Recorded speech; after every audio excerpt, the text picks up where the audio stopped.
Halo pendengar podcast, selamat datang di podcast Speak Up, tempat kita membahas berbagai isu sosial yang dekat dengan kehidupan mahasiswa.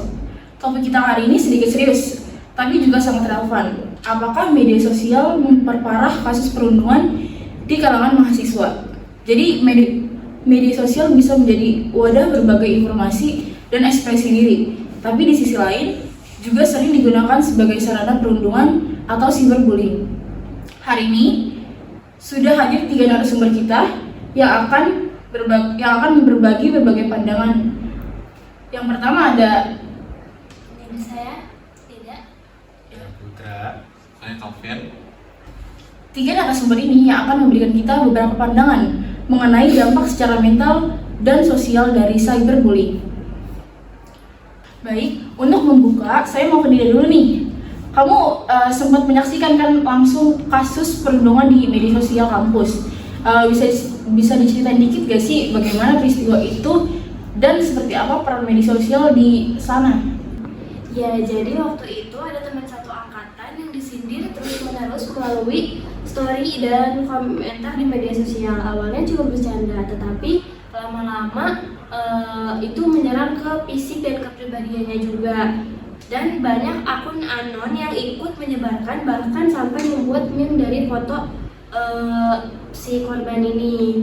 Dan dalam sehari unggahan itu tuh udah disebar di grup kampus, di berbagai grup kampus.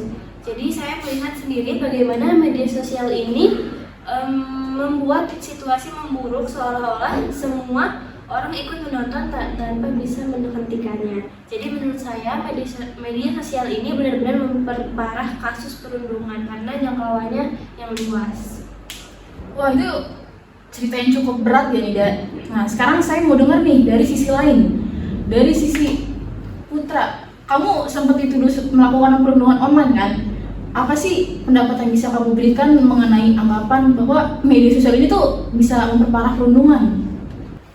Jujur, saya merasa media sosial sering banget disalahin. Padahal menurut saya, media sosial itu cuma alat. Orang bisa melakukan hal baik, buruk, itu tergantung niatnya sendiri. Dalam kasus saya cuma bercanda lewat kolom komentar. Tapi ternyata banyak orang salah paham. Karena udah terlanjur viral, saya langsung dicap sebagai pelaku bullying. Padahal konteksnya beda. Jadi menurut saya, bukan media sosial yang memperparah, tapi bagaimana cara kita mempergunakannya secara bijak. Ya gitu aja saja. Ya, menarik banget nih pandangan dari Putra. Tapi kalau dari sudut psikologi nih Calvin, bagaimana sih pendapat Anda terhadap dua pengalaman yang berbeda ini? Kalau kita lihat ya dari kedua pengalaman itu sebenarnya kayak cukup terhubung ya. Mungkin secara ilmiah media sosial itu memang bisa memperkuat dampak perundungan karena media sosial kan memperluas jangkauan. Kalau misalnya dulu kalau bullying langsung palingan cuma beberapa satu kelas gitu, sekarang bisa satu kampus dengan cepat dan mudah kayak diceritain sama Nida. Cuman benar juga yang pandangan dari Putra, kalau akar masalahnya sebenarnya tetap perilaku manusia, bukan gara-gara medsos. Medsos itu sebagai alat, sebagai pendukungnya. Kita harus melihat bahwa teknologi itu sebenarnya hanya sebagai alat membantu yang mempercepat sesuatu yang sebenarnya telah ada. Kalau perilaku dasarnya buruk, ya efeknya akan tetap buruk. Dan kalau misalnya perilakunya baik, efeknya malah lebih baik. Kalau perilakunya buruk, malah dia menjadi lebih parah, lebih masif bullyingnya, sampai ke tahap yang mungkin lebih parah. Begitu saja sih. Ya, terima kasih pandangannya Calvin. Selanjutnya kita akan membahas dampaknya dari Nida. Dari yang kamu lihat sendiri, apa sih dampak nyata bagi korban waktu itu? Parah banget Alicia. Awalnya dia cuma kesel, terus lama-lama dia mulai kehilangan semangat kuliah. Dia jadi jarang masuk kelas dan bahkan dia jadi pendiam sampai dia menonaktifkan akun sosial medianya. Yang bikin saya kasihan, unggahan yang menghina dia itu masih bisa dibuka walaupun kejadiannya udah berbulan-bulan. Jadi meskipun waktu sudah berlalu, lukanya itu belum bisa sembuh secara cepat gitu. Ya, itu yang biasa kita sebut dengan dalam psikologi sebagai cyber trauma, karena korban merasa kalau dia itu masih dikurung dalam jejak digital. Setiap kali dia melihat akun atau mengingat unggahan itu, emosinya kembali terpicu. Menurut data dari Kementerian Kominfo tahun 2023 sendiri, sekitar 45% mahasiswa di Indonesia mengaku pernah menyaksikan atau mengalami sendiri perundungan secara digital, dan 30% diantaranya mengalami kecemasan atau depresi ringan setelahnya yang berkepanjangan. Artinya bukan cuma korban yang langsung terdampak ya, tapi juga saksi dan juga orang sekitarnya. Betul sekali, saksi juga bisa mengalami stres atau rasa bersalah karena mungkin dia tidak tahu harus berbuat apa, atau dia bahkan belum tahu gitu pada saat itu. Mereka bisa juga mengalami namanya secondary trauma, itu efek psikologis karena melihat seseorang disakiti tanpa bisa menolong. Dari Putra sendiri? Kalau saya pribadi saya nggak nolak data itu, tapi menurut saya yang penting adalah mengajarkan tanggung jawab digital. Kadang orang cuma ikut-ikutan tanpa tahu dampaknya. Kalau budaya digital kita kuat, perundungan otomatis gak akan menyebar sejauh itu.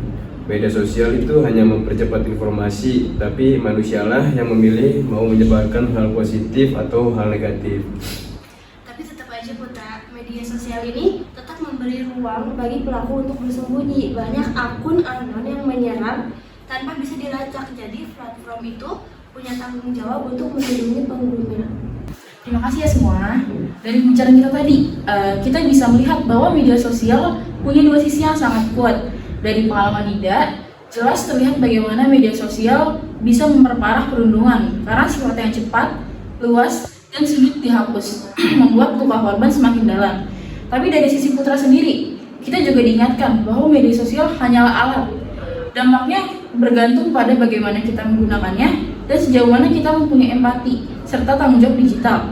Dari penjelasan Calvin sendiri, kita tahu bahwa dampaknya nyata, bahkan bisa menimbulkan cyberbullying, cybertrauma, dan depresi.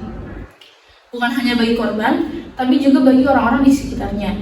Karena itu, solusi terbaik bukan sekedar menyalahkan platform, melainkan membangun kesadaran, empati, dan budaya digital yang sehat.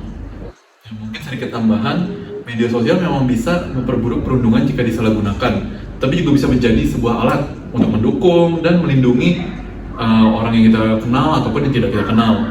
Tergantung juga sebenarnya tergantung pada pilihan diri kita sendiri dan tanggung jawab kita sebagai pengguna kepada pengguna lainnya.